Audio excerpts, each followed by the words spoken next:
I pledge allegiance to the flag of the United States of America and to the republic for which it stands, one nation, under God, indivisible, with liberty and justice for all. Thank you. Mr. Chairman, Yes, for the record, could we run through roll call one more time? I apologize. We didn't catch that on the recording. we certainly can. For the record, I am Chairman John Hastings presiding. Also present are Commissioners Mose Dunkel, Slate Camp, Luke Ahmet, Ben McGran, and Forrest Shuck. Commissioner Amelia Boyd is also present and attending remotely.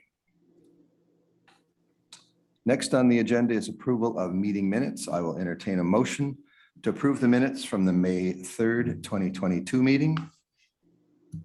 So moved. Second. All in favor? Aye. Opposed? Motion passes.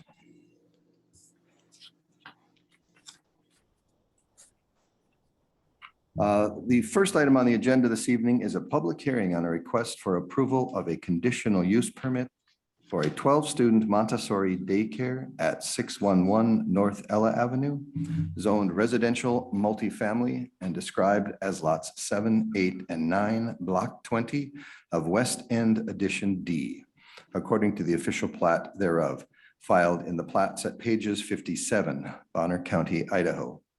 A notice of public hearing was published in the Bonner County Daily Bee, the city's newspaper of record, on April 26th, 2022. The order and procedure for the public hearing will be as follows. Explanation of the subject of the public hearing by city staff, presentation by the applicant. Please note that commissioners should address their questions to the applicant at that time. Opening of the public hearing, at which time the public may provide testimony. Questions should be asked of those testifying at that time. The order of the providing testimony will be as follows: in favor, then neutral, and then opposed. The applicant's rebuttal testimony, at which time final questions may be asked of the applicant. Please note that if new facts are elicited during rebuttal, the public may be given an opportunity to comment on any new facts. Then we will close the public hearing and the commission will deliberate. No new information may be provided after the hearing has been closed, with questions directed only to city staff during deliberation. Before we proceed any further, I would like to ask for confirmation from each commissioner, please, that you have had no ex parte contact and have no conflict of interests as pertains to this request. Commissioner Dunkel? No conflict. Commissioner Camp? No. Commissioner Ahmet? None. Commissioner McGran? No. And Commissioner Shuck? None. And Commissioner Boyd? None. Thank you. I will now yield the floor to City Planner Amy Tweeten for an introduction of this request and explanation of the application. Thank you, Mr. Chairman. Again, this is public hearing on case number PCUP 220001, a requested conditional use permit at 611 North Ella Avenue. The conditional use permit is required per section 9422 of Sandpoint City Code for the proposed use of the existing residential structure as a 12-student daycare in the RM residential multiple family zoning district. A notice of the request was published in the Bonner Daily Bee on April 26th, and agencies and property owners within 300 feet were notified. Public comment was received from 3 agencies and 15 individuals. And that was included in the website materials. The property is in a neighborhood zoned RM multiple family. The subject site is 10,650 square feet. And the request is to use the existing house and fenced yard for the daycare only. On the left is the site plan. The blue is the outline of the house. The gray is the driveway. And then that shows the yard with the fence and an existing shed. And then to the right is the detail of the site plan and how the building will be used for the daycare. Approval of a conditional use permit requires affirmative findings by the commission of the following 9 criteria found in section 996 of the zoning code. Conditions may be imposed to ensure that these criteria are met. That the proposal will in fact constitute a conditional use as established on the official schedule of regulations for the zoning district involved. That it will be harmonious with and in accordance with the general objectives or with any specific objective of the comprehensive plan and or applicable sections of the Sandpoint Code. Will be designed, constructed, operated, and maintained to be harmonious and appropriate with the existing or intended character of the general vicinity, and that such use will not change the essential character of the same area, will not be hazardous or disturbing to existing neighboring uses, will be served adequately by essential public services and utilities such as highways, streets, police and fire protection, drainage systems, refuse disposal, water and sewer, and schools, or that the persons or agencies responsible for the establishment of the proposed use shall be able to provide adequately any such service or utility, will not create excessive additional requirements at public cost for public services and utilities, and will not be detrimental to the economic welfare of the community, will not involve uses, activities, processes, materials, equipment, and conditions of operation that will be detrimental to any person's property or the general welfare by reasons of traffic noise, smoke, fumes, glare, or odors, will have vehicular approaches to the property which shall be designed so as not to create an interference with traffic on surrounding public roads, and will not result in the destruction, loss, or damage of a natural, scenic, or historic feature of major importance. In staff's review of the request, the main concerns that came up with the proposed use were the parking and loading of drop off of students, but that the 9 criteria could be met with conditions of approval in order to minimize any adverse impact of the daycare. At a minimum, these conditions include that the approval is for a maximum of 12 students, that building code requirements must be met, including a 2-hour fire separation between the daycare and any separate residential uses, and a minimum of 2 exit doors with 32-inch clear opening width when open to 90 degrees as determined through inspection by the building official, business license obtained, and any additional change of use fees paid, that permits are obtained prior to installation of any signage, and to address the conditional use permit criteria number 8 regarding vehicle approaches and parking. The staff offered 2 different options for consideration by the commission. One, that a parking area be created at the rear of the property adjacent to the alley that is sufficient for teacher and parent parking and drop off and maintained year round.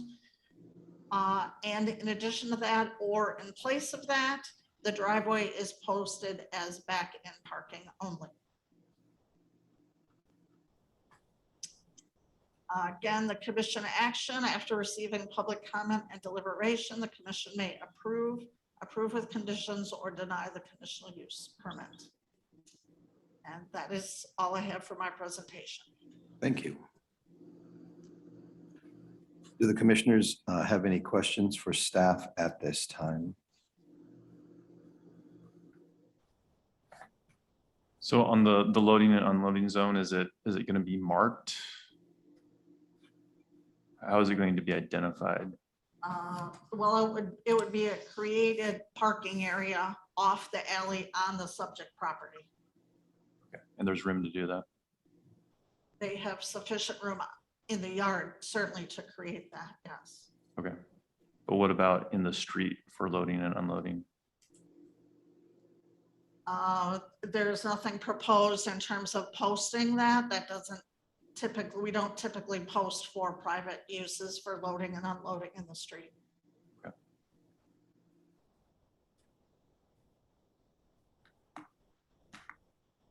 Any other questions, commissioners? Okay.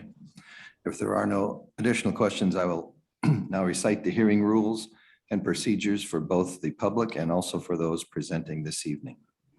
Please note that as provided in the notice of public hearing and as stated within the meeting packet posted on the city website, all written comments are to be delivered to the city clerk. Those comments that were received by way of that stated procedure were either included in the meeting packet or, if received in time prior to the meeting, were forwarded to the commissioners. This process must be followed to ensure comments are properly included in the permanent hearing record. I would like to ask for your attention at this time, please, as I recite the standards for public testimony as well as the applicant's presentation during this evening's public hearing. Number one, testimony shall directly address the subject at hand. Two, testimony shall not be personally derogatory toward any individual, organization, or business. Three, the public comment opportunities are for comment only. Do not direct any questions to the commission or to staff. Four, in the interest of time, testimony shall not be repetitious, and each speaker is allotted no more than 3 minutes. If your testimony fails to comply with these standards, it may be declared out of order to cease. Those here in chambers who wish to speak will need to complete a sign-up form and hand it to the clerk. Do not approach the dais. The forms are available on the table by the door. Those on Zoom, you will also have an opportunity to speak. Those in attendance are not to disrupt this meeting or the business at hand that is being taken up by the commission. Disruptive behavior includes clapping, disruptive noises, and comments or exclamations from the audience. With that, I will now yield the floor to the applicant's presentation. If the applicant's representative will please step up to the podium and introduce yourself.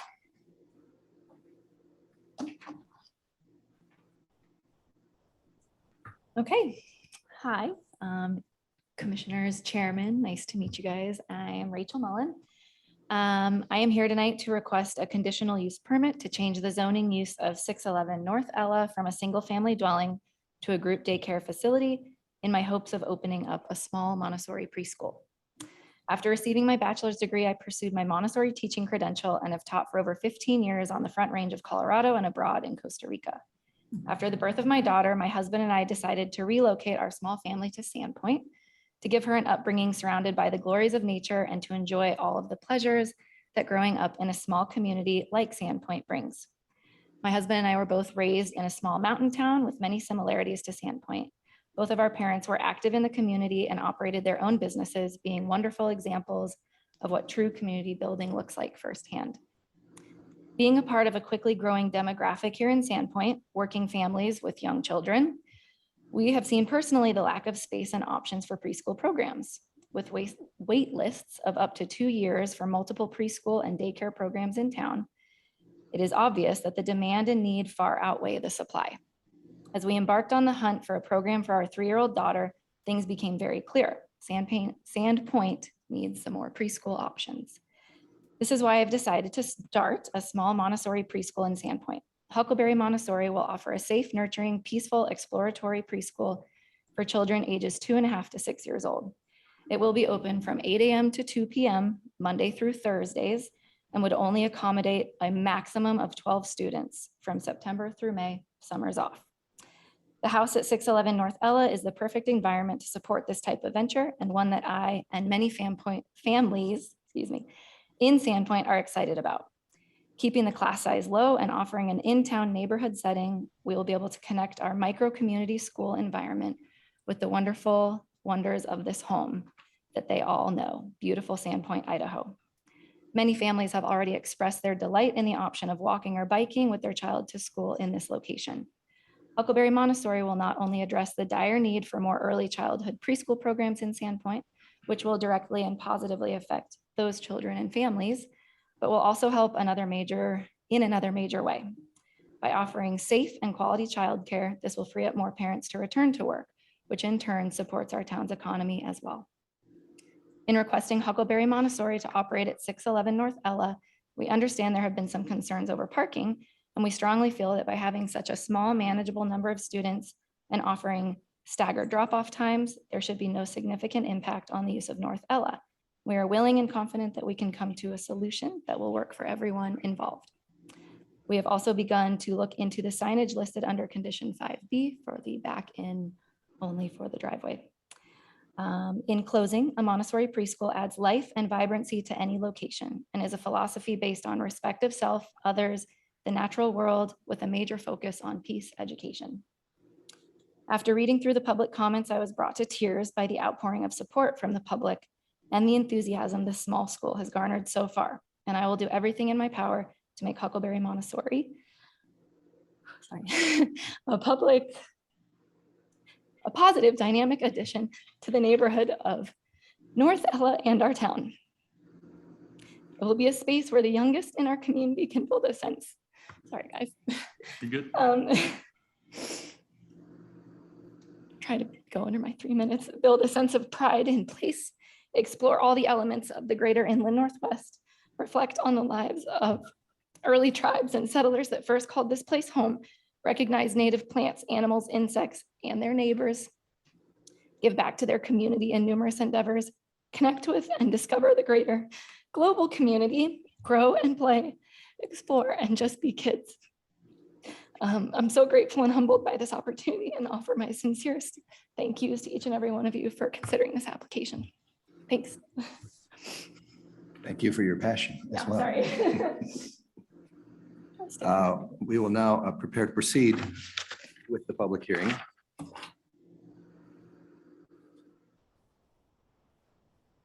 For those participating on Zoom, when your name is called, you will see a prompt on your screen asking whether you would like to unmute.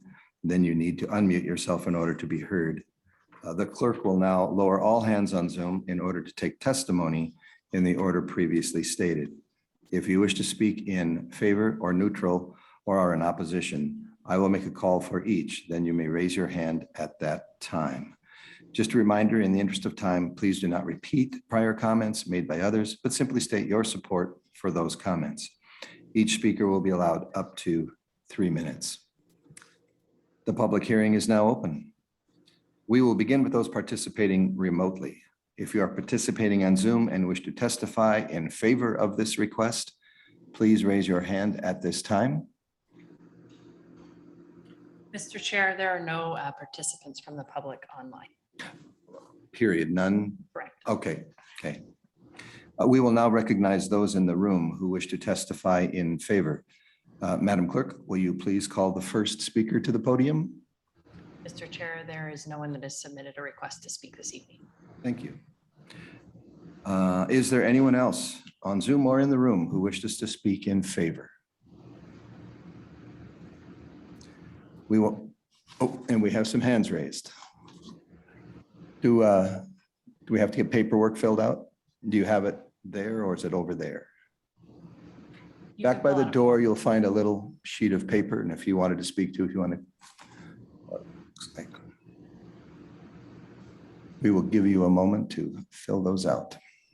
Mr. Chair, they can fill out the form before they leave. Pardon? They can fill Oh, out the okay. form before they leave. Got you. We'll wait till they have them. You can step up to the dais and we'll have you complete that form when after testimony, if that's okay.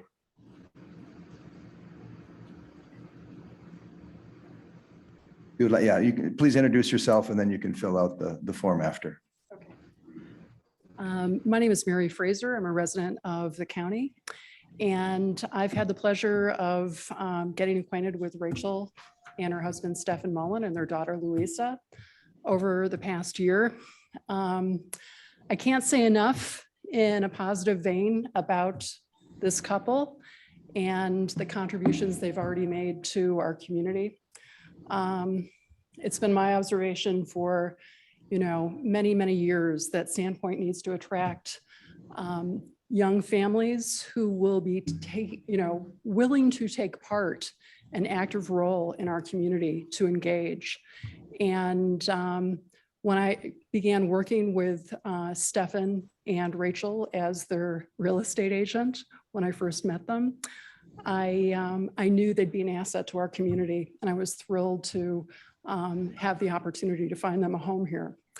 From a personal perspective, my son attended Montessori school in Salt Lake City, Utah, And I can't say enough about the caliber of an education that it provides young people in terms of, Rachel mentioned peace education, but child-paced learning, a real engagement with the natural world. Some of our greatest leaders are Montessori graduates, both Google guys. Sergey Brin and Larry Page are both Google grads, as are many other folks whose names you would recognize. But again, given the shortage of childcare that Rachel mentioned, I feel that the low impact nature of the school with limited hours, as well as limited student population and, very young children, ages 2.5 to 6 as the pupils, that the impact on the immediate neighborhood will be minimal. And I think that, if it were me, I would love nothing more than to have that kind of joy within my immediate,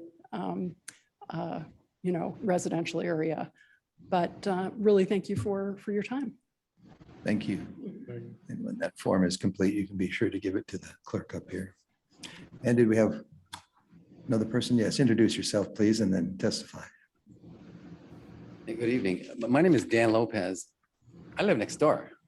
We own 611 and 615 in North Ella. And my wife and I are both retired teachers from Washington State for 30 years, and we moved here in 13. So when we bought these two places, it was a rental for 1 year. And when we were approached by this endeavor by Rachel, we decided we believe in the philosophy of Montessori. My wife and I are also both teachers at the Waldorf schools and here in town, and we believe in their philosophy as well, because it's really child-centered first.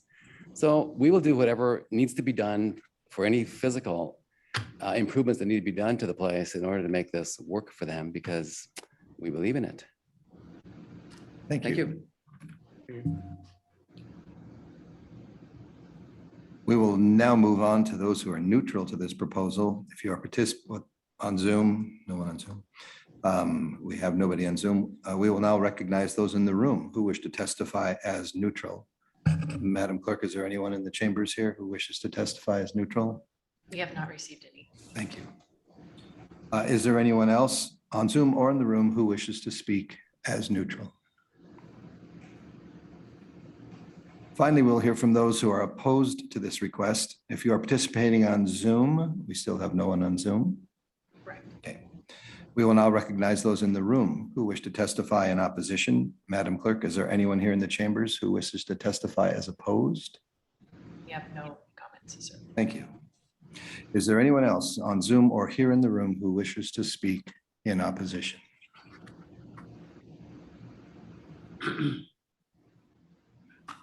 Is there anyone else who would like to speak who has not had an opportunity to do so? Do commissioners have any additional questions at this time? I should ask the applicant, because Pardon? they don't, they ask the applicant any questions at the end of their presentation. Right, and that's what this was for the applicant, questions for the applicant. I have one. What is the anticipated staffing? So by Idaho state ratio standards, it is a 1 to 12 ratio for this age group. I, however, would love to have some extra support and employ somebody as well. So there would be a maximum of 1 other adult that would be there. Possibly from next door who wouldn't even have to drive there. So yes, 1 other staff member. Okay. So as far as parking throughout the day, it would be fairly minimal. Yeah, so the parking situation is there's the staff parking allotted in, Lynn and Dan have quite a large driveway that has enough space that they have offered that we could So use. the main parking concern is going to be the drop off. Yeah, which would be a staggered flow between 8 and 8:30 and 1:30 and 2, with 10 families coming in, which, like I said, we're open to discussing the conditions that need to be met for that to be worked out with you guys.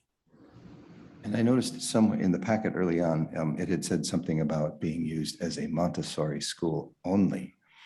Is residential still a part of Oh, this? no. No, It is no. certainly just for. Nobody the would be location. living there. No. Okay, Nope, all the extra rooms will be utilized just for storage of materials and okay. such as that. So no human being living on premises full time. Gotcha. Just kids during the day. Commissioners, other questions for the applicant? I have one question, just a clarification on page 3. On the diagram that's made, it shows the windows and doors, and it says all doors are 7x2. And I'm assuming that might be an error, unless I'm working off old information. 7x2. Could we I was gonna bring say. this up on the screens for everybody? This is what it is on this.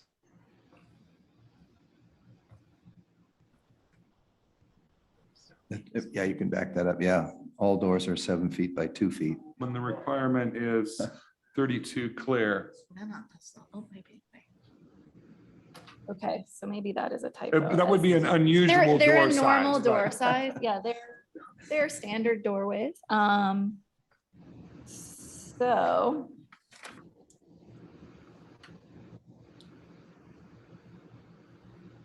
Is that something we would need to just edit to clarify that or? Or something we would need to add as a condition Sure. of approval. One, which just, I don't want to interrupt if, No, you're good to go. okay. Do you anticipate any kind of changes that need to be made to make this handicapped accessible? I just thought of that if a 2-foot door, obviously a wheelchair could not get through there, but, Yeah, they're 32. Yeah, okay. okay. Yeah. Typo, Typo. typo. 3's missing Okay. or. And is, by us mentioning that now on the record, is that adequate to say that we realize that those dimensions are not accurate? Sure. Okay, Mr. Chair. yes. So there was some public comment. It sounded like there was 15 people that responded from what was presented to us by Amy. Were any of those opposed, or what issues or topics did they bring up in their response? I believe there were 2 in opposition. And it was primarily parking and just changing the use from residential to the daycare.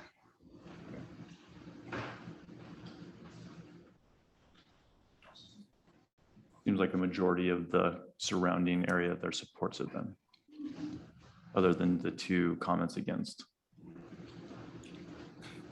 Which may or may not be adjacent, I don't, Right. could just be They were the, But we know that those are within a 300-foot radius. Is that what the responses are from? Not necessarily, because again, we publish in the paper. Mhm. So the addresses are on all the comments that were received, but they were from around the city. Okay. There were a lot from the neighborhood, for sure, and I think the opposed were from the neighborhood. But the in favor comments were from a much wider area. Gotcha. Okay. Thank you. commissioners, any additional questions? I think I just have one question about the 2-hour firewall between the next residence. I think it states here, 1 second. Well, not to interrupt, but my understanding with that was received through the email correspondence I had regarding that question was in question if someone was living there, if it was going to be used as a residential space as well. And since it will not be used as a residential space, then that is kind of a null point. Was what So I was it was understanding. just a note in the event, it was not, in the event any part of it goes residential, then there has to be that. Okay, thank you. Mr. Chairman? Yes. Is there any part of this part of the conditional use permit that outlines hours, the hours that you've mentioned? Or if we approve the permit, is it open for this kind of use at any time? You certainly are within your authority to put hours on the use. Conditions of hours on the use, yes. And the number of students, well, I guess, yeah, that's. Question for staff. Since this is multifamily with that 10,000 square foot neighborhood of available space, what would be the maximum number of dwellings that would be living units that would be allowed on this piece of property? If somebody made a request for the maximum amount. I would have to do, I couldn't do the math off the top of my head. I don't know the code well enough. Maybe more than 2 though. Yes, likely. Yeah.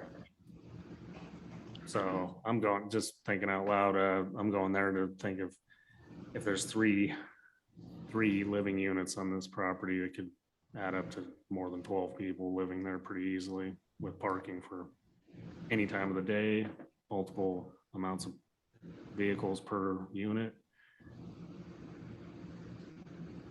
That's all I have. Thanks. Okay.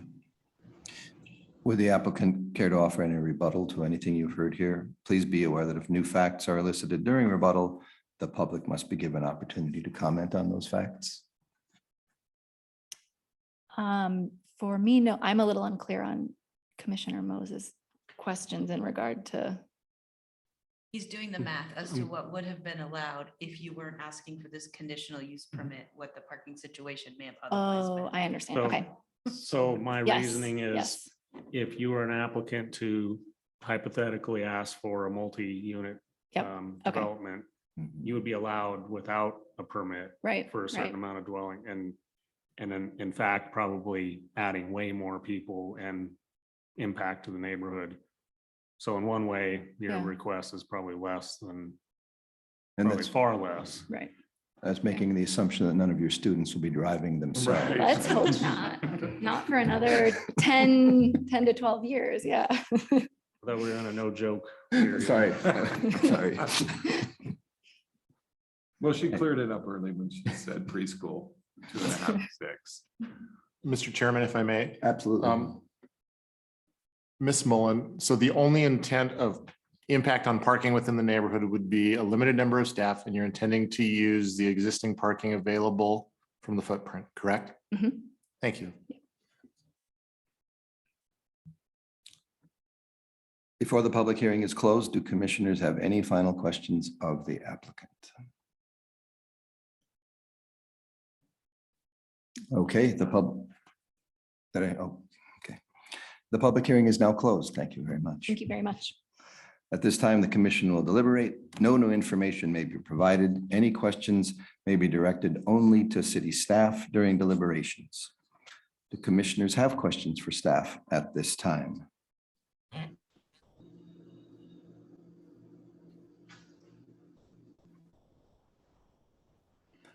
I'll just piggyback if that's okay, on kind of similar to a question that was offered earlier. We've heard the intention, and not that I think this is a huge deal, but if we're approving this for a maximum of 12, the applicant has stated that they intend to be closed over the summers. But the conditional use permit that we're granting would allow them to also stay open summers should something change in the future. That's Correct, unless you put a condition on. correct? Yep. Gotcha. So I guess I'm not clear. What are the current what are the current outlines of the conditional use permit? Like, do we need to get really specific in saying that, as the applicant has stated, they're going to be operating Monday through Thursday? Do we have to restate that of what we've been told, or is that already kind of set, that Monday through Thursday operation, 8 to 2 p.m.?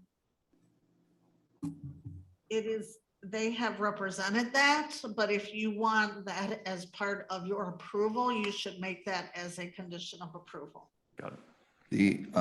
Along the same, I think the one of the conditions that in there is the 12, so that the 12 maximum, that can't change. But do we think it would be critical if they decided to also be open Fridays or Saturdays or anything? If that's not a critical element, then because that under the proposal as it stands, that would be a possibility in the future. But In my estimation, that's not a deal breaker for me, I know, but No, I think this, what has been communicated to the surrounding residents, right? That there's an Good point. expectation that Excellent point. says, we've been told that Yeah. you're going to be open Monday through Thursday from 8 AM to 2 PM. And then if we, I guess, leave it open and now it's 7 days a week and it's till 8 o'clock at night. And somebody's like, yeah. hey, I was told that this is going to shut down at 2 o'clock. Yeah. I guess that would be my concern, that if it's been presented to the community in a certain way and that changes, but we didn't necessarily bracket it to keep it within those boundaries, then that would be just my concern, that we're not doing our duty to the community to enforce that. Correct. Mr. Chairman, if I may, You may. if they would want to stay open till 8 PM because of people working, I would say God bless them.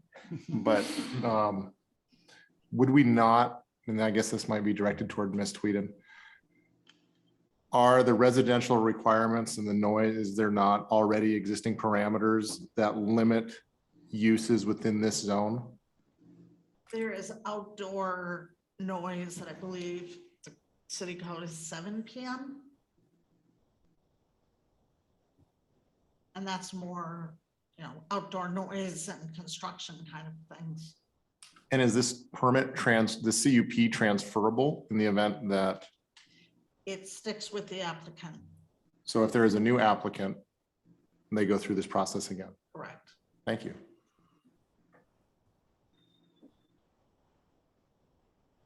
Amy, I have a question. Yes. So I get you that it sticks with this applicant. Does it stick with this applicant at this residence? Or if this applicant chooses to different residence, does she go through this process again or no? It's specific to the applicant at this address. Okay.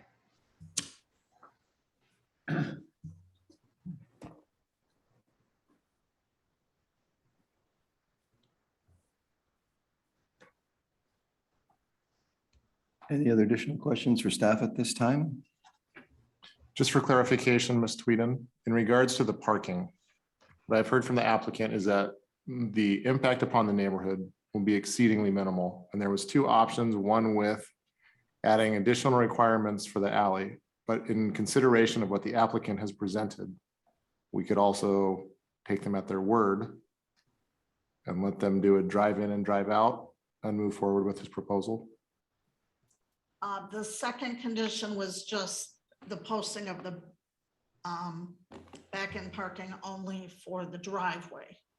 So that would not be creating any additional parking for parents or employees at the back. So I gave you two options. You could either take both of them or either of them. Thank you. Can we put those up again?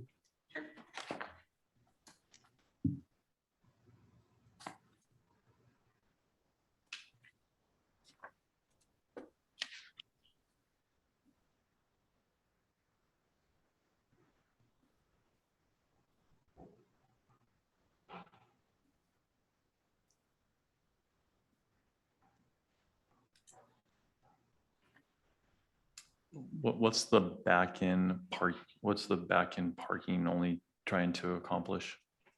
The parking regulations require that, and again, it's because it's a change of use, so although that driveway is there, and a lot of residential driveways have driveways you back out of, but now we're changing a use to a conditional use. When you change the use, you have to bring it into design standards, and you aren't supposed to have parking that people are backing out onto the street. So the intent is that you back into the driveway so that when they're leaving the driveway, they're coming out facing the street. For safer exit from the driveway. Correct. Yes.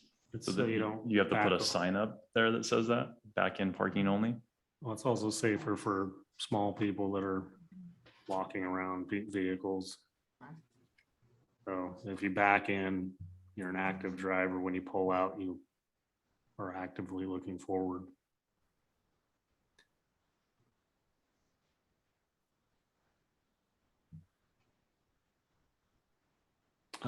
Mr. Chairman, I have a comment. My feeling on this is that it's a positive thing for the neighborhood and the community. I initially didn't think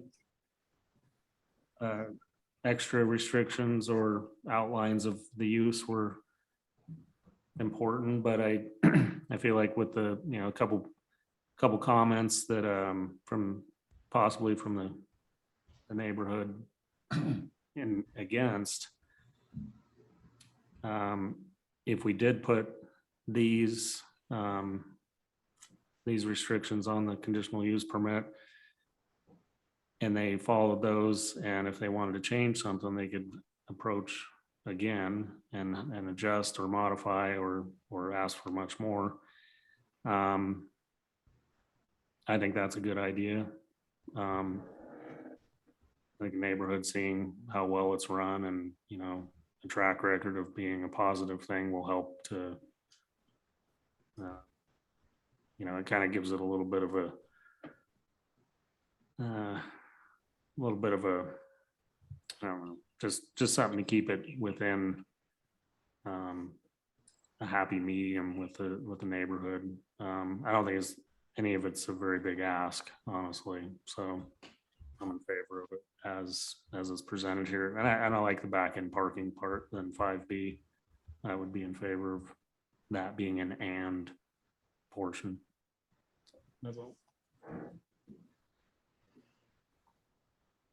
Mr. Chairman, if I may. Yes, you may.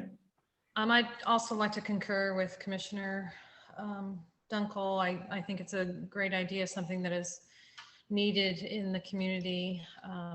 There is a major shortage of childcare and quality childcare in the area, and something this small with a max of 12 students in that neighborhood, I see minimal impact as well. And I do also agree with the and back in parking only, not an or.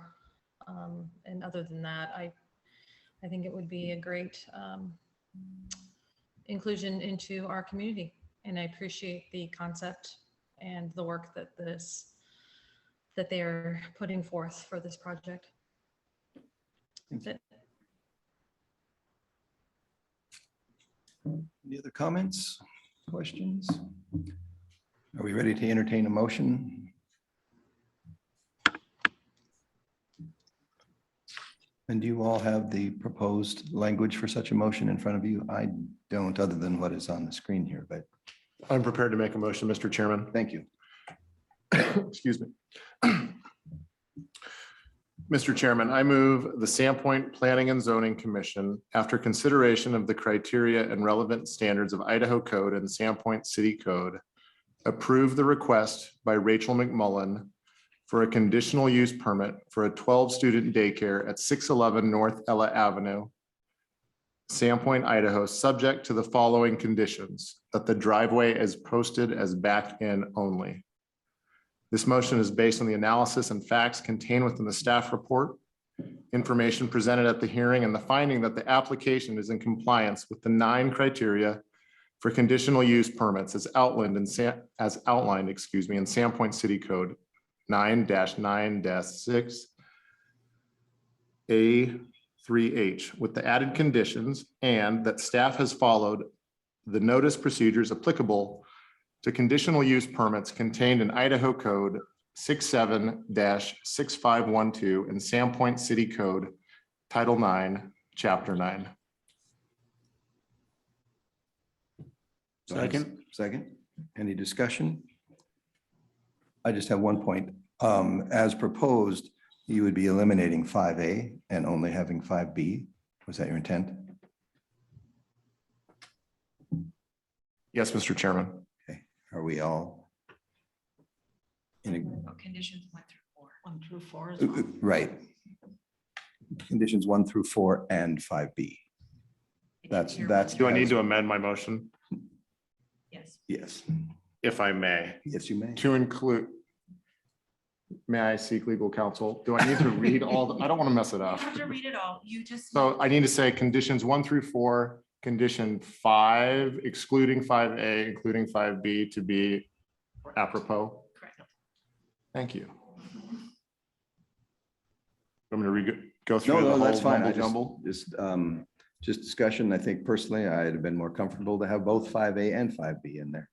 I don't know what other commissioners are feeling, but I would agree. I agree with that assessment, I agree. including 5A, just in case for future planning purposes. I'd hate to exclude an extra area for parking if the time comes that it's needed. So if, of course, I'm thinking, yeah, it would, well, the discussion part of that would be that staff could utilize that rear parking and drop off could utilize the front driveway. Yeah, I'd move to amend Commissioner Ahmed's motion to include 5A and 5B. Do we have a second to that? Second. Have a second. Take a vote on the amendment first. Okay, how many are in favor of the amendment of adding the condition 5A to the motion to approve? Aye. Aye. Aye. Aye. Aye, we are all in agreement on that. Motion passes. And then the motion for approval of this conditional use permit, Let's do a roll call. roll call on that. Commissioner Dunkel, Aye. Kemp, Aye. Mr. Ahmed, Aye. Mr. McGrann, Aye. Commissioner Chuck, Aye. and Commissioner Hastings also votes aye. And Boyd. Commissioner Boyd. Commissioner Boyd. Pardon? TV, our guest. Oh, yes, I'm sorry. I keep hearing this voice from the heavens, but and I apologize. as well. I apologize. Thank you very That's much. okay. So the motion passes. Thank you. All right, thank you. Good luck. Yes. Have fun. The commission will now continue its discussion on possible zoning code amendments. I will now yield the floor to City Planner Amy Tweeten for a presentation to lead off the discussion. Yeah. Thank you, Mr. Chairman. Picking up from our discussion last meeting on code amendments, just wanted to make sure we understood the direction given. The first one is the amendment to the commercial district, and that would add footnote number 9 to section 9213, table 1, that reads multiple family developments in the CC zone shall be subject to, okay, well, the wording I may have to amend, shall be subject to the design and dimensional standards of section 9423H of this title, with the exception of number 6 neighborhood scale.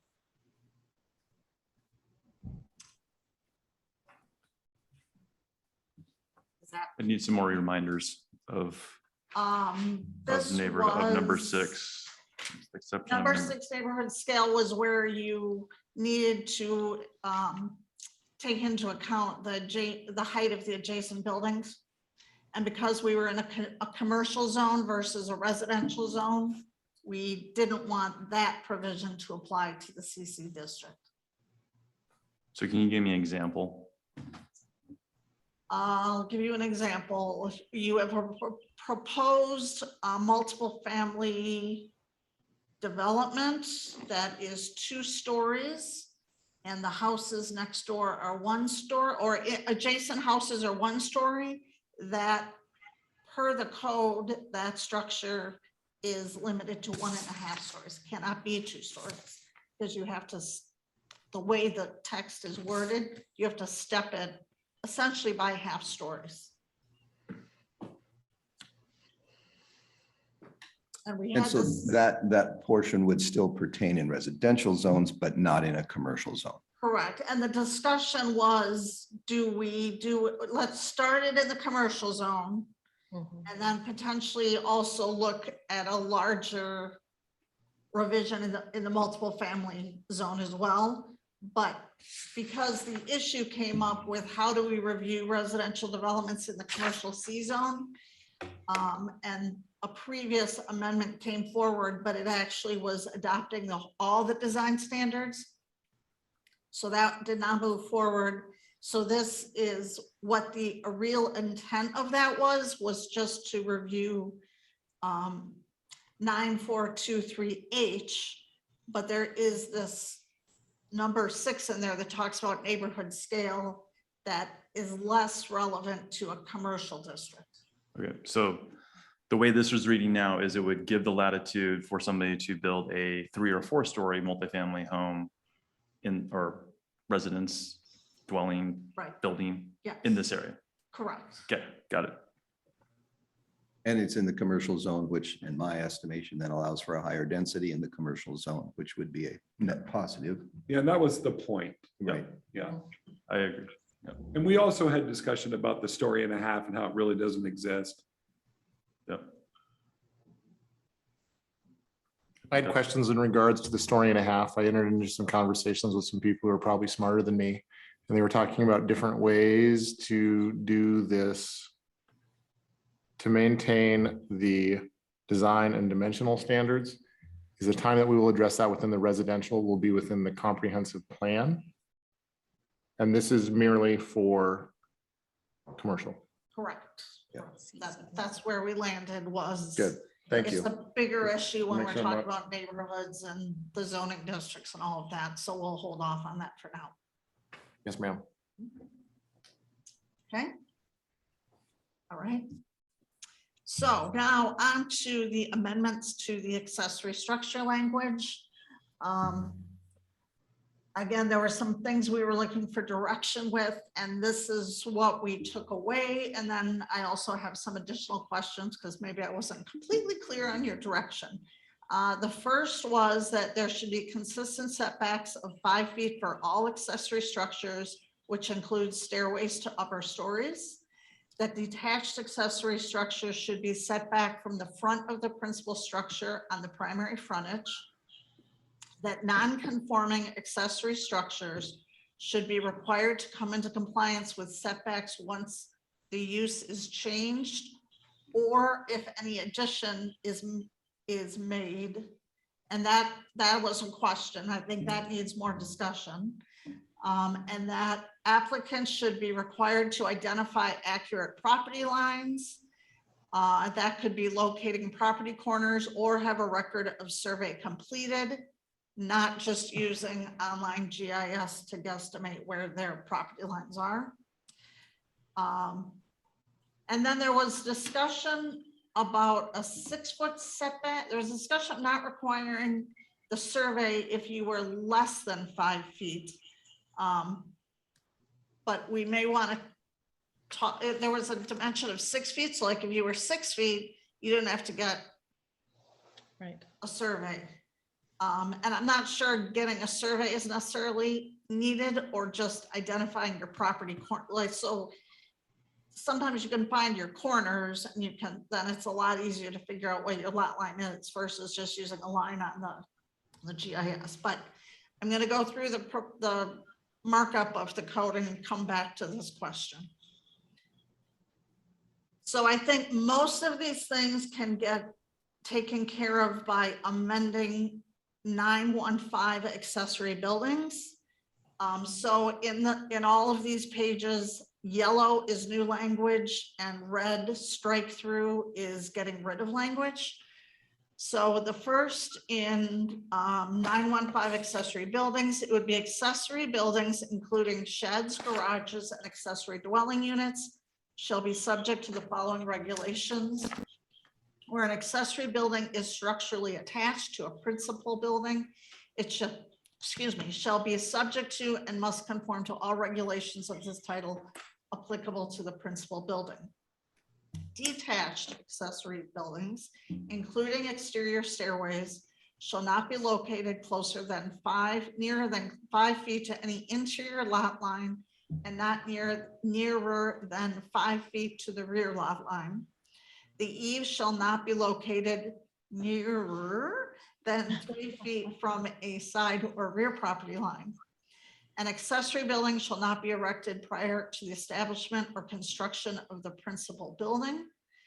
A detached accessory building shall not be placed less than 5 feet behind the principal building facade along its primary frontage. Detached accessory buildings shall not be placed in a front yard.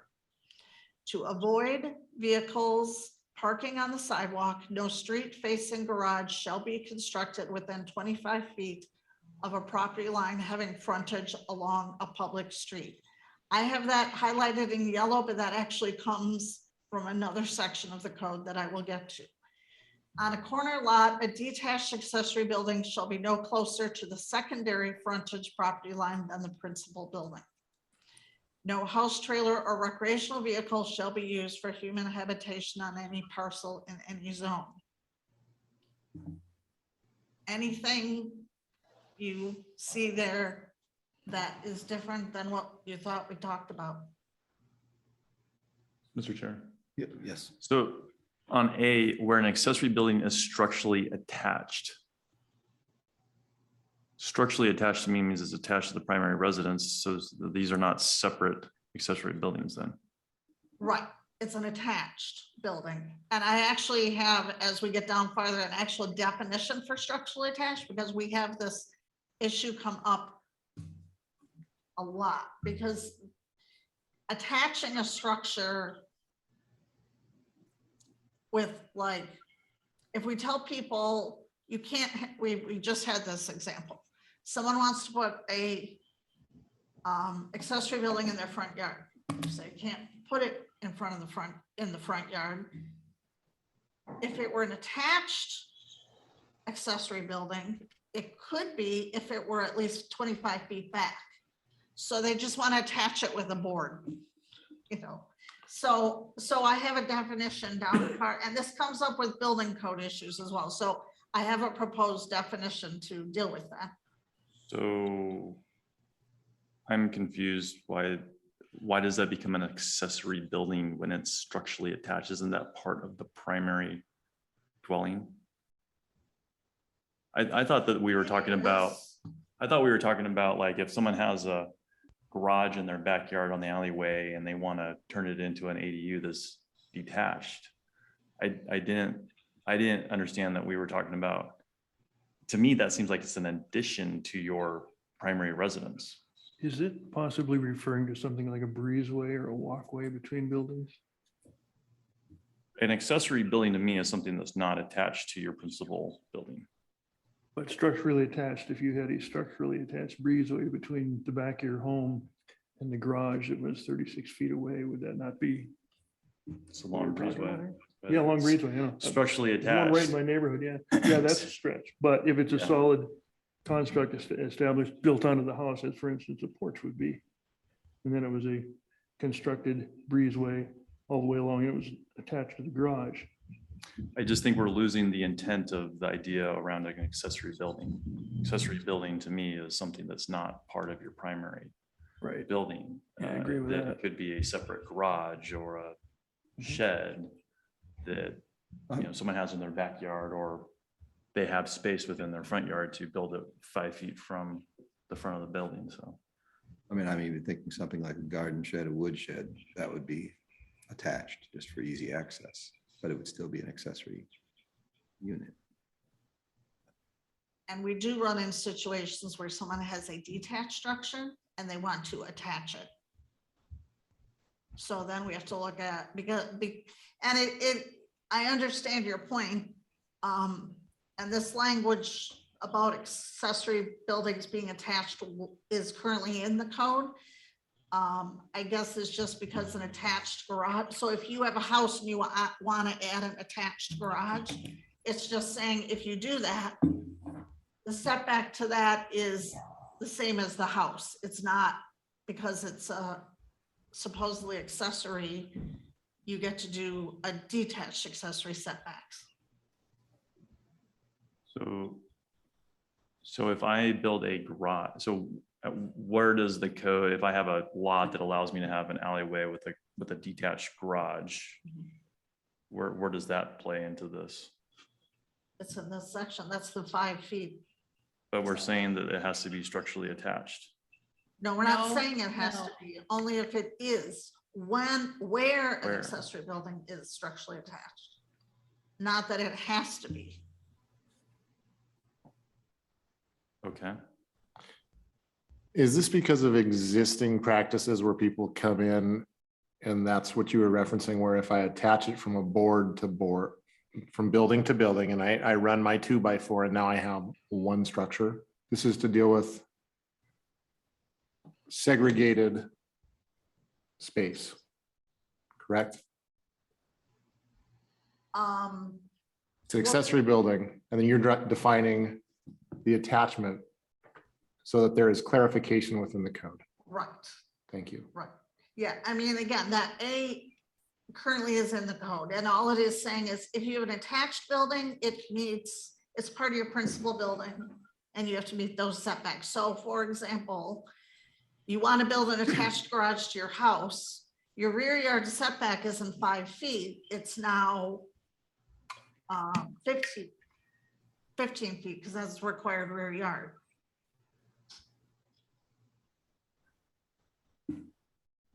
Versus if you didn't attach it, you could push it all the way back and have it only be 5 feet away from the lot line. Or if it was an existing building, it could be outside or closer to the property lines than the 5 and 5, which would not fit this. So you had a new structure and an older structure that was 3 on one side and 5 on the other. And if you connected it, because this says it must be to this code, where an accessory building is structurally attached to a principal building, it should be subject to and must conform to all regulations of this title applicable to the principal building. So then if it was outside of the restrictions in this amendment, you technically couldn't attach it. Correct, correct. So your detached structure that you want to attach to your principal structure is only 3 feet from the lot line. We would say, no, you can't, because to be attached, you have to be 5 feet, because that's the setback for a principal. Well, it's a setback for the accessory, but it's non-conforming. So yeah, we would say you can't attach it. So why are we trying to limit people from where they put structures on the property? So like in item D there, it says detached accessory buildings should not be placed in the front yard. If I'm a landowner and I wanted to put my home on the rear of my lot and put a detached garage on the front of the lot, by this, I wouldn't be able to do that. That's current code right now. That's what you're looking at. Okay.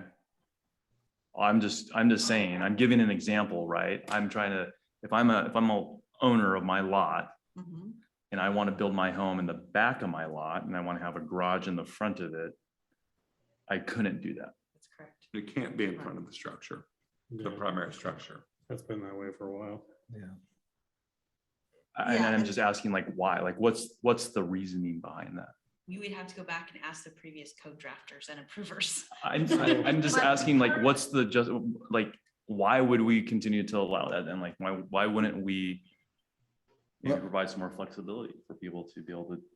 I know one of the things that from a aesthetic standpoint, if the first thing you see on the front yard is a garage rather than a home, a lot of people would say that detracts from the aesthetic value of the neighborhood. We want the facade of the home to be seen and not garage doors. I believe this was the last comp plan update from like 2009.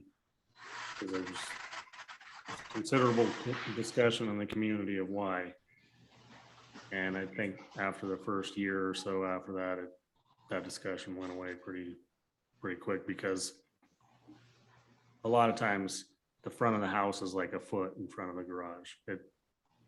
So it's kind of one facade instead of, prior to that, the garage was most of the front of the structure. So I have another question. Could somebody have their accessory dwelling in a garage that's on the front of the, but it is attached to the home? It doesn't have to be detached. So somebody could have like a But that's second. subsection A. If you have an accessory dwelling that's structurally attached to the principal. regulations for the principal building. It doesn't get the benefit of any of the regulations for an accessory. That's the point of subsection A. Mm-hmm. And I guess just to Commissioner McGrant's question, I would have you look closely at the zoning code because there's a lot of design requirements for houses and how much of the facade could be a garage. And so all I can assume, because I was not here, is there was a lot of discussion in the community about garages not being the dominant feature, architectural feature of a home. So But the highlighted language here is what's the purpose of highlighting it? the highlight is new, New. proposed new language, yes, based on the discussion from the last meeting. Because this is pertaining to accessory dwellings. There's similar language that pertains to the facade of the home and garage elsewhere in the code, not here.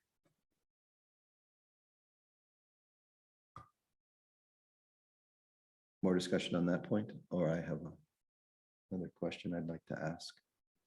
And that's on G, and I'm just kind of interested.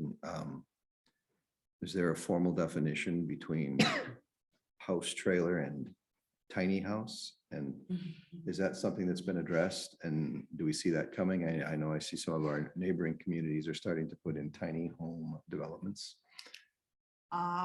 In the city, a tiny home has to have a foundation. Okay, gotcha. And that, You so can't it's have no a longer one-off. recreational. A tiny home on wheels Okay. would probably fall under the house. So I'll go through. So this was trying to put all of the regulations for particularly detached structures in one place. And then I'll go through where other changes to try to clean up the inconsistencies in other sections are. So amending 9413B5 and 9423B5, which is the RS and the RM districts, would take out this language because that was added up above. Talking about not having a street facing garage less than 25 feet from the property line. But I left in these sections this discussion of uncovered off-street parking, also not supposed to be 25 feet. Just because that doesn't have anything to do with the accessory structure. It has to do with parking, really.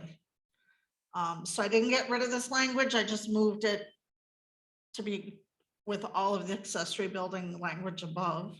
So that is now where? Oh, E. So that language is E under 915 now. So then amendments to accessory building regulations. I took out all of this language on accessory dwelling units and just sent them looking back to 915, which is what we just were at, and got rid of all of this under accessory dwelling units. So Commissioner McGran, this is where we were talking about, so D1A in code already required the accessory dwelling unit to be behind the primary dwelling. So. Okay. Ben wasn't here the last, when we looked at the illustrations of what is behind. I was here. Okay. Sorry about that. I just wanted him to know that what he saw previously wasn't something that would be brand new that you would be looking at adopting. It's just been moved around. It's already in code. Okay.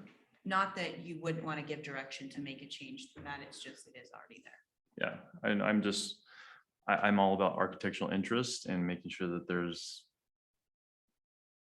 architectural interest in it, but I also am all about, people having the right to build things that, suit their needs on their property and how they want to. So I just want to make sure that we are providing opportunities for people who are property owners to be able to do that. I have a related question, but it's not a building code. It's more of legal code. Even with the 25-foot setback, a personal pet peeve is the number of sidewalks that are continually blocked by cars. What is the legal code on them doing that? Is it, That's a good. does it It's a good exist, or do we just, question because- or do we just assume if there's 25 feet, it won't happen, but it happens everywhere, and particularly close to schools, and you see kids walking along and they have to go out in the street or up in the yard to get around somebody's car parked on the sidewalk. I had the very same question. Okay, Mr. Chair, if you Yes. would like me to address the question. please. We do have a city code within Title VII that precludes anyone from blocking or obstructing a public right of way. If the driveway is located within the public right of way, that portion cannot be obstructed. So yes, we are able to enforce that code. And we do at times. Okay. Thank you. You're welcome.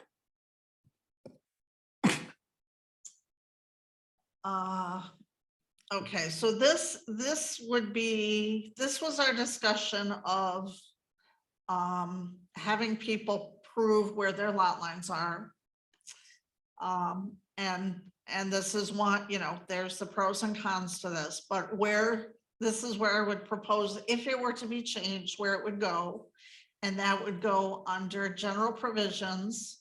And it would be to ensure construction meets zoning setback regulations, property line identification is required. If no property markers can be found to establish lot line locations, a survey shall be provided or required. Yes. It could be shall, could be may, or this was the one we discussed that. I thought we were gonna say that if you're building to the minimum requirements, you have to provide one, but if you were building 8 feet away, we left it to interpretation of where that property line could be. And that, in the beginning, when I had the question, I just thought because I remember the number being thrown out of 6, and it's like, okay, so someone comes in and we tell, they come in with a sketch and we're like, have you established your lot lines? Because you have to be at least 5 feet. And if you're 6 feet, then you don't need a survey. Oh, it's 6 feet. Mhm. And who checks on that? Does city staff check on that during the application? No. Well, it we just doesn't get review checked. the application. So we You have to review the paper assume in that front they of- Say 6 feet, it's 6 feet. Nobody does a site visit necessarily. Right, the city's not going to take responsibility for identifying. I the understand. Yep. Yeah. What are property markers? After our last meeting, I went and I measured our alley and I have too much alley, but I'm not gonna move my fence. You have too much alley, you said? Yes, I have 18 feet, so I don't feel like I'm shorted. I feel like I have a nice alley. However, I have a very nice fence, which I've put in because of some not so nice neighbors at certain times. With that being said, does that fence constitute, I'm looking at 9-1-3 in definitions. Do we need to add what a property marker is? Existing fence? I also have a very old building that is like from 1900. Is that, what is the property marker?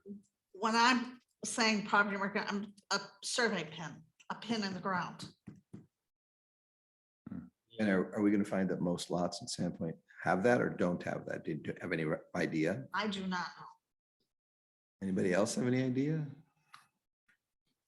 No, Mr. Chair.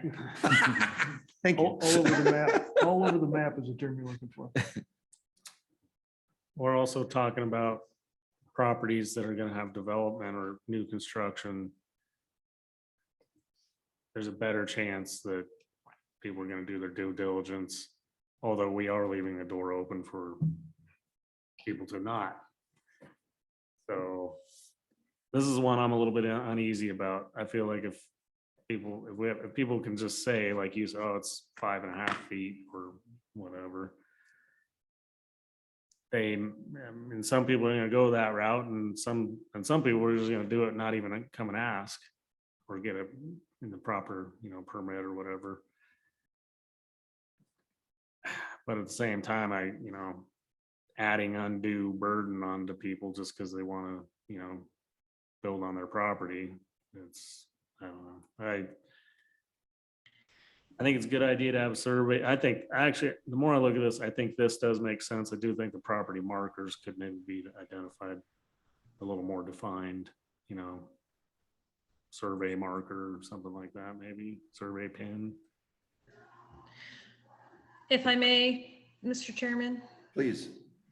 I agree with the word shall be required, because I think, like to what Moses is saying, that if we have, you know, if there aren't property markers or whatnot, you know, it does shall in there. So if we do require a, some sort of, you know, proof of what their property line is, I think that covers the city with that language in there. You know, I think, I mean, obviously this practice has been going on, you know, people coming in and, you know, building, I mean, in my neighborhood in South Sandpoint, there's plenty of buildings that are zero property line, or some that are even actually on their neighbors' properties. So, you know, we do have to, since we do not have a checks and balances as far as once they are, you know, in the building process, you know, we should have the language in there just to cover it in case we do require some sort of, you know, property boundary establishment of some sort, you know, just my 2 cents. Thank you. I know one of the things that I like about it is that without requiring the survey, the enforcement of the position on the property line essentially is going to fall on the neighbors. And that could lead to some uncomfortable moments. This would be an easier way to deal with that. Well, we had a conversation in our last session that surveys weren't always Correct. accurate. But, you know, to most point, I like definitive boundaries as well for, especially when you're talking about setbacks. If you think that your property boundaries are correct, maybe if they're pinned by a survey, you could assume that they are. But if they're 2 feet off, you know, you might regret having not done the survey. So how you get around that, I don't really know.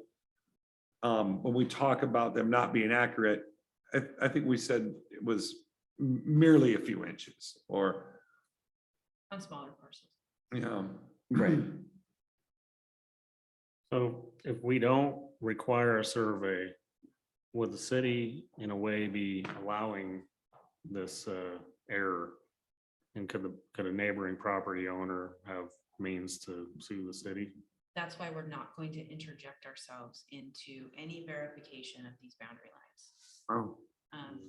We have that situation exactly right now. We have a project that came forward, it went through council, it stayed because there is a boundary line dispute between the parcel owners. And that we are not in any way going to get into a dispute between parcel owners over boundary lines. So I have no heartburn with requiring them to produce a survey or some other proof of boundary line establishment. And we can build that kind of language in as well. And this is going to undergo further staff review. So this isn't like an end all be all. You're blessing this and it's moving forward. But we are not going to do anything as a city to put ourselves in a position to be identifying boundary lines. So like in the case that you're talking about, this could be historically definitive. By a fence. By No fence. law in Idaho. Yeah, But and you that's talked not- about that. But that's not for us. We are not the decision maker on that. If the neighbors have a disagreement over whether or not a fence is actually on a boundary line, they can go get a court order. It's They civil. can go see a district judge and they can get a court order, or they can do an agreed upon boundary line adjustment of some kind. But we as a city are not going to get involved in that process. Are we avoiding, are we not inserting ourselves though by requiring this survey? That's why I said, or some other identification of boundary lines. I think we can work with that language a little bit. Yeah. property line identification is required. But they would I mean- simply have their own parcel surveyed, and then they would show us on that survey where the accessory dwelling unit is going to be. And the surveyor would be verifying that based on, you know, these boundaries of this parcel, here's where this building is going to be. And look, there's 5 feet between the edge of this building and the line. The misnomer with surveys is that we want to look at them visually on a piece of paper and then say, and this is where these lines are on the ground. Doesn't always Yeah. work like that. Hmm. So we would just be asking them to show us on their survey parcel where this building is going to be located and verify that the setback footage is appropriate. Once the surveyor goes and sets the pin and the neighbor says, oh, no, that's not your boundary line, well, then everything, we just push the pause button until they sort that out. I know that part of our discussion earlier had been the additional expense put on a potential home being built and how that has an impact on affordable homes. But on the other end, and I don't know what the wait time right now is to get a survey, but it also adds a delay. But on the other hand, it's going to prevent the kind of stay that you're talking about in that particular case. So there's benefits either way.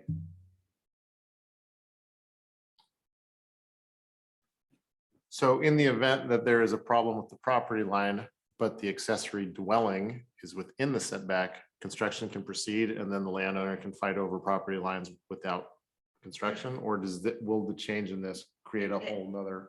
ADU is located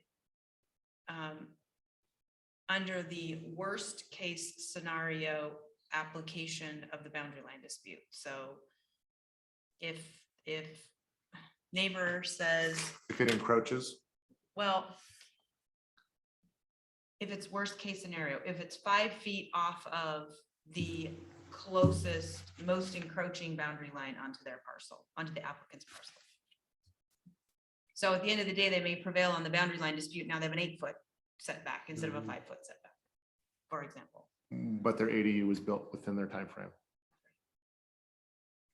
Okay. So it's a good idea to wait and research and find out. Or take the most conservative approach and move it over and move forward.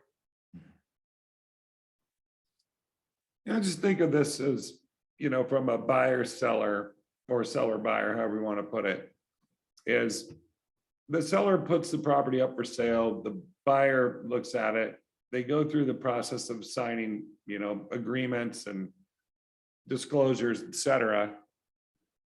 And the buyer purchases what the seller's selling. So in saying that, the assumption is that the seller is only selling what might be interpreted through fences and alley borders. That's all you get. So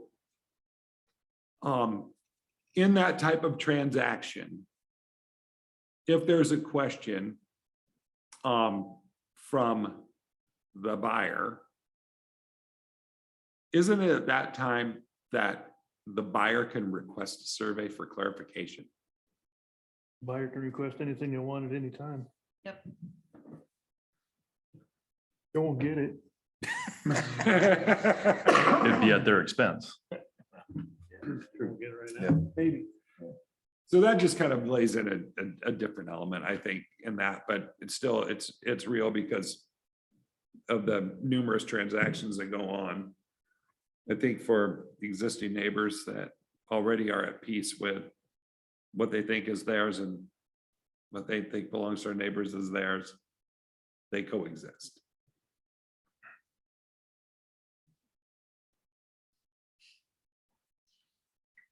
So going on to, and this came up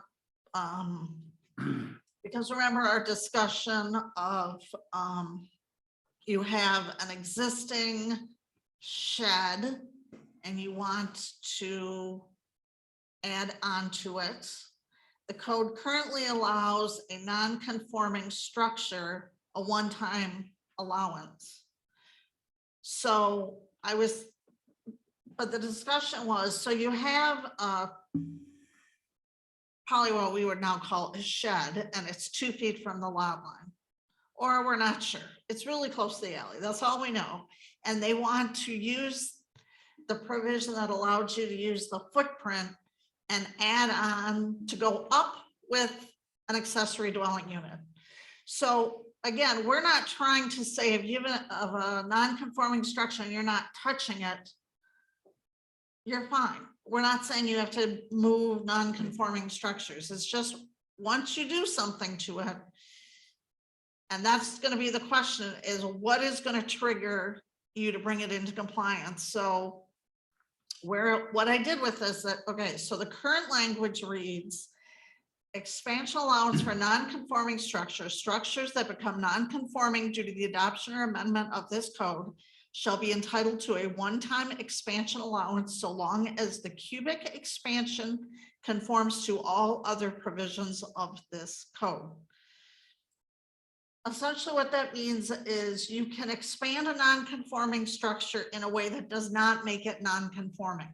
So you could add on to it into the yard, so you're not getting close to any setbacks, or you could add onto it. The addition, however, has to be within the setback. So the eaves can't go closer. For Right, instance, is what we talked right. about. But so this is the whole thing of when should you be allowed to expand one. So I added, as long as the use is not changed, because again, if you are taking an old garage and you think you're going to take the top off and you're going to add a second and third story, you're really not using the footprint because you're going to have to get new footers. But unless we say you've now changed the use of that structure is no longer a garage, because remember we had a very specific definition of garage as housing vehicles. So if you're now saying, I'm going to use it as a dwelling unit, then that would trigger you to bring it into the 5-foot setback requirement. If I remember clearly our discussion about this previous meeting, there had been an example or an experience with somebody who changed after they started, who wanted to change the plan, start out with a garage, or maybe they were adding on to a non-conforming structure. So when you're talking about a non-conforming structure, there's got to be some type of language that actually says what that is. So is it a non-permitted building? No, it was conforming at the time that it was built, and then the code changed to make adjustments to the setbacks, for instance. Okay. So you're on a lot that used to be a 0 lot line setback, and now the code has changed and that lot requires a 5-foot setback. Right. So. Or the building was built before zoning even was in place. Right. Which is probably a lot of them. So if someone's building a garage and decides when they're getting ready to put the roof on that I want to go up, and they're already out as far as they can, they can't. Yeah. They can't do that second structure unless they're inside of. According to this, you get a one-time expansion allowance. But not in the middle of construction is what he's saying. Oh, Yeah. And it has to meet conformance with the existing code, not Final- previous code. Yeah. So yeah, if they change it, then they have to come back and apply for what they're actually doing, or should, let's say. Yes. And they can take a garage and move it into compliance and remains a garage. So garage moves from 2 feet from the lot line to 5 feet somehow. And If it were a garage and it's staying a garage, I think you can expand it. yeah, because it's the same. As long as the expansion isn't going into the non-conform. Right. The expansion has to go in a way that it still makes it even more non-conforming. Like if the expansion is putting it further into the non-conforming setbacks, then you wouldn't allow that. That you can't do. But say you're close on your rear setback and you want to move it to the side setback and you've got room to do it, you Yeah. could. Right. And remain with the non-conforming part of it on the one line where it was already. That's As long kind as of you don't change the use. okay. But What if, I'm gonna ask Sarah on this one. Because I think you may need to the addition has to meet all other provisions. Yeah. So the addition has to meet the 5 foot. So you may have one wall that stays in the 5 foot setback area. Potentially, Between 0 and 5. yeah, Right, but you can expand it maybe 3 other ways, yes. 3 other walls, as long as it remains a garage or whatever it was, a shed or. Okay, And just from, so things tend to grow, yeah, you know, it's like, I'm adding to my garage. Well, first Oh, it's a but now I board. need plumbing because it's really a workshop. Oh, now I have plumbing and now I think I want it to be an ADU. so if it is an ADU and they. I mean, I feel like I'm a lot more comfortable with it, but if it's a garage and then it remains a garage, but if it's an ADU non-conforming and then they expand whatever limited amount they can, and it stays an ADU, but the one wall, which is probably the problem, that one could stay within that 5 feet. So I guess that makes sense too. I mean, But the way this is written, the use is not changed. As long as the use is not changed. then so that should be a fine. question kind of along, I have a garage, I decide I'm gonna go up and build an office, but I still have a garage below. Have I changed the use or added a use? I think you've changed the use. Changed the use, If you call it a studio, if you call it whatever a you call it. office. Yeah. It's And that would be city staff making that determination. Is that correct? If there's a change of use? Gotcha. And for city staff, And does if the they way this wanted is to- worded sound clear enough? I'm serious, I mean, If they wanted to challenge it, then they would come to you with the They commission. would appeal.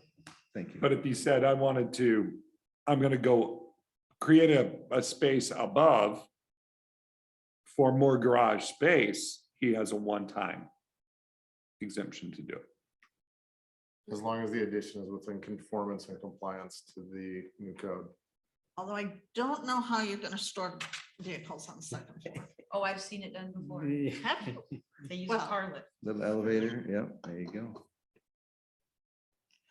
Okay, all right. Okay. I get, so- my only concern is, I'm trying to make sure that everything is as clear as can be to city staff, so that your jobs are less interpretation and more, this is the way it is. Yeah. I appreciate that. And I keep reflecting back on our last conversation where whether it was a garage or an ADU, it was 5 and 5. Right. Okay. That's the goal still. There's just a lot of cleanup to do. So here is, again, an illustration now of kind of how it's kind of an illustration of what we're talking about. So now you'll see the principal structures and the garages or the ADUs in the back are 5 or 10 feet. And then the third from the left, you've got an accessory building that's set 5 feet back. Maybe it's not, it's probably just a shed, but give it the size. 5 feet set back from the front of the principal structure.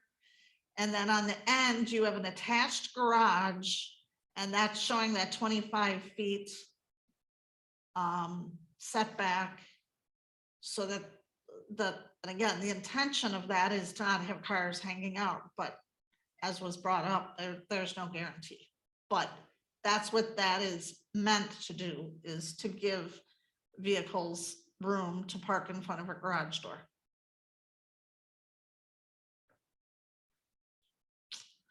So that 25 feet actually should be on the plan north. It's 25 feet from the back of the alley. Well, this is a street. So they're actually on 2 streets there. It's a corner lot. Yeah. So the 25 feet has to be from does it have to be from the alley too? No, No. no, you just have to meet your rear yard setback there. So why can the principal structure be closer in the? So the garage, okay, I got it. So the garage is facing the street over here on this side. Right. On the right quadrant, Ben? Okay. Got it. Okay, so, this is again, just trying to clean this up because we have sections that Good talk about job. just garages. Garages, attached garages shall not be permitted to encroach on the front yard setback, but may be used. This is a provision that is really hard to understand. But basically, if you have an attached garage that's sticking out from your house, no, you're establishing a setback for a house and you have houses on either side of you that have garages that are less than the standard 15 or 20 foot front yard setback, you can use those to average what your setback is. Okay, We have that in code already. Yeah. that doesn't make any sense. No. I mean, I would have to see a couple of real life examples for that to make sense to me. I'm sure Sarah can tell you which street to drive down. I don't think I've actually ran into that provision being. When people applied, come in, but- she says, "Oh, I know where you live." House. Okay, so that one needs more cleaning up. So is that, this is, the intent of this is an incremental improvement? Right. To again, to try and take out duplicative stuff and have, if you're gonna do an accessory building, just go to the 915 and all your rules are there instead of finding something, oh, wait, if I'm in single family dwelling district, we have a whole nother section on detached garages. So that's what we're trying to eliminate. And that it's, so there it's sending you to the section 915 for a detached garage. And then the next section, I just wanted to highlight, because this is current language. In the residential zones, a detached garage that is in the side yard setback, where am I here?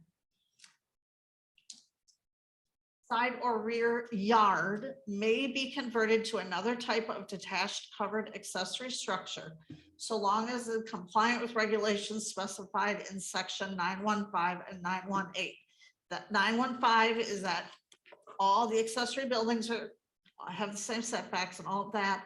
And then 918 are the regulations for accessory dwelling units, where it's 900 square feet and 1 bedroom. And there's this language that's highlighted in green, and I just wasn't sure if this was still an issue because now you are 5 feet from, I didn't know if this was language because you could be so close to the lot line.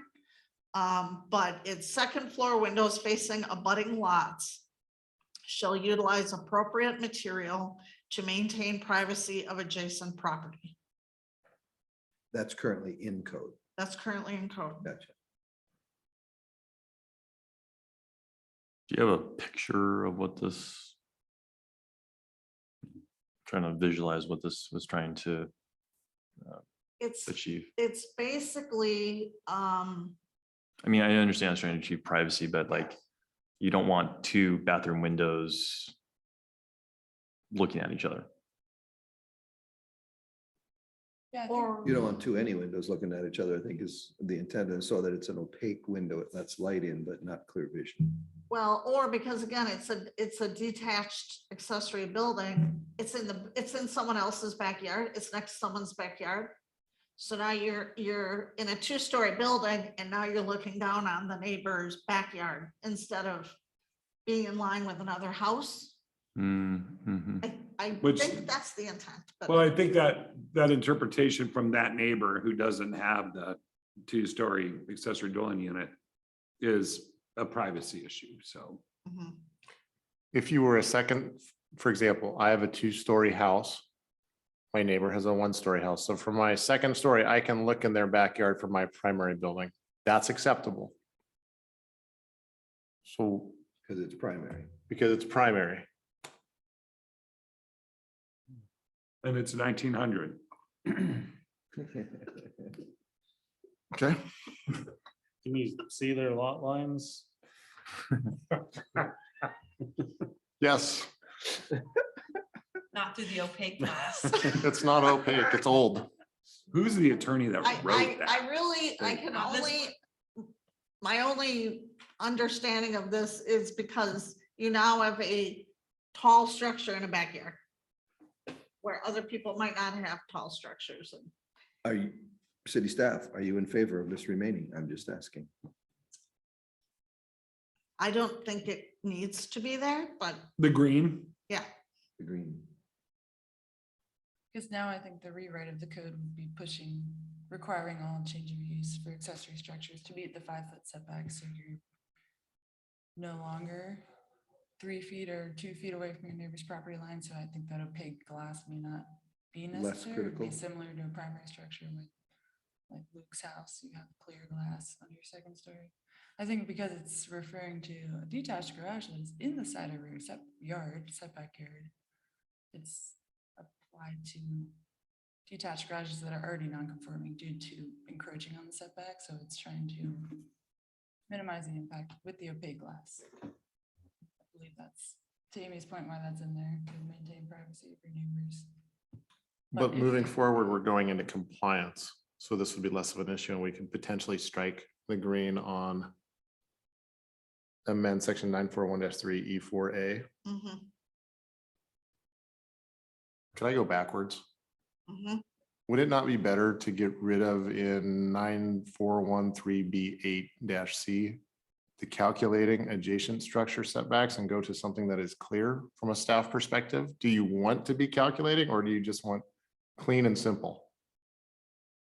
Like the 5 and 5 to me, I understand, but once we start doing math, especially if we start doing math with neighbors and the lot lines and the property lines, that seems to get a little bit murkier. But I'm wrong all the time. Right, and what's an adjacent structure? Because what we do is put the onus on the applicants, say, okay, what are the setbacks of all your neighbors' buildings? I mean, my math, I mean, depending on the day, I- wouldn't it be better for staff? 25 feet is very objective. You start telling me what a calculating adjacent structure is, that's very subjective. So we'll probably have people coming in who buy older homes and razor them and they want to rebuild. And then we're gonna do the strict 25-foot setback and they're gonna come in and ask to have a variance from that, though that's not appropriate. They'll ask anyways and they'll say, but both of my 9 neighbors have 10-foot setbacks. But they raised their house. True. And that is a risk they take. Not defensible. Yeah, I don't like the whole C altogether. That should just be, yeah, like Luke said, I think the one number makes more sense. What's it trying to achieve by saying this? Is trying to allow people to use existing garages to establish their house setback. So my neighbor can do it, why can't I? Giving you that ability to use adjacent structures.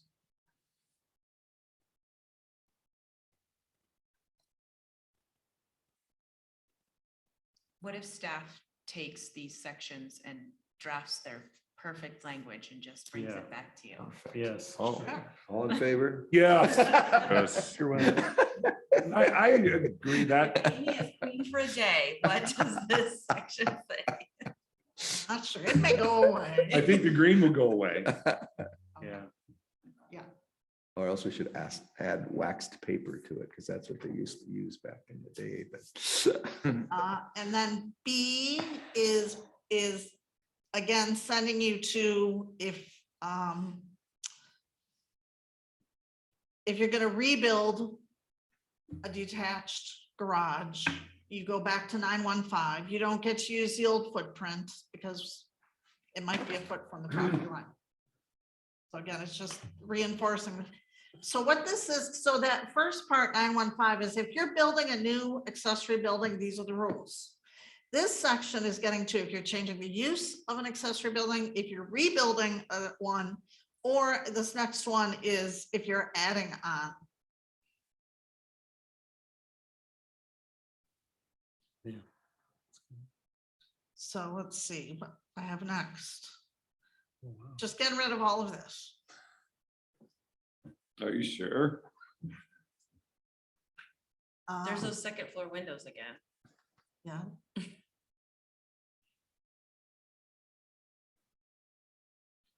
And are we deleting this? Second floor windows, maintenance, again, because that, it's talking about maintenance easements because we're letting them be closer than 5 feet. Yeah. And we're letting the eaves go over on the neighbors. We're really close. So we think that going with the 5 feet should take care of these issues. And we can get rid of this. No, that was a 2-foot eve. Correct. Your eve has to be at least 3 feet. So this we're getting rid of potentially because we think it's no longer necessary, not because it's somewhere else in the code. Correct. Correct.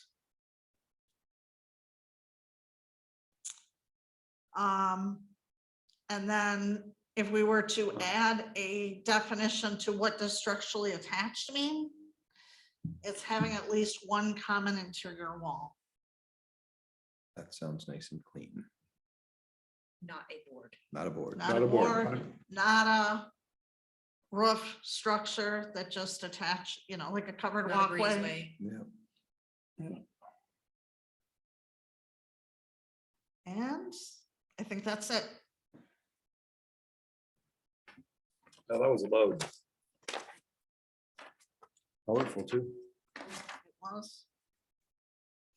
And I just hope we caught it all. Well, Caught all the references. we don't have to get it all in one shot. We have multiple opportunities to continue to refine it. This is true. Mr. Chairman, if I may, for future zoning code amendment discussions, I would like to see about adding to the conversation, not tonight, to address the accessory dwelling unit, because we have expanded the size within the city from 650 to 900 feet, yet we remain at only 1 bedroom. So I would like for us to look at that.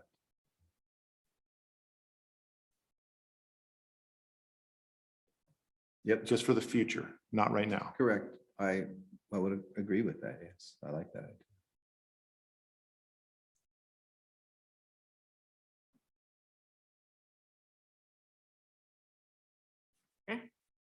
I'd like discussion on the single family zoning. Allowances. That's pretty broad. What does That's that very mean? broad, very broad. Well, just a review like we've done here. Yeah, I think that's really on it. Plenty of code review. Yeah. Good. This we moved up just because, as I said, everyone is maximizing their properties now and they read that they can, you know, turn this shed into an ADU on existing footprint, and it's just think this would be good to clean up because we have a lot of ADU requests, which is great. Mhm. It just is a little unclear what rules apply when. Remember, we don't want the people coming in and yelling at Sarah. This is- That's, Exactly. This is all. that to is our prevent that. number 1 objective. All right, well, we will work on it some more.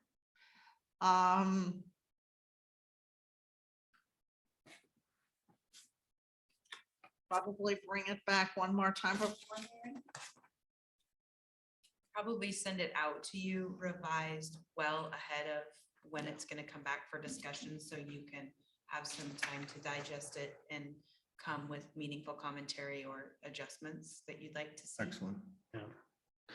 Yeah, it'd be helpful to see it in maybe a word marked up version holistically. It's kind of hard to understand the whole impacts when we look at it kind of section by section. So And I think that's what I'm suggesting is we send it to you in the marked up Yep. version before the next time it's gonna be discussed. Yep.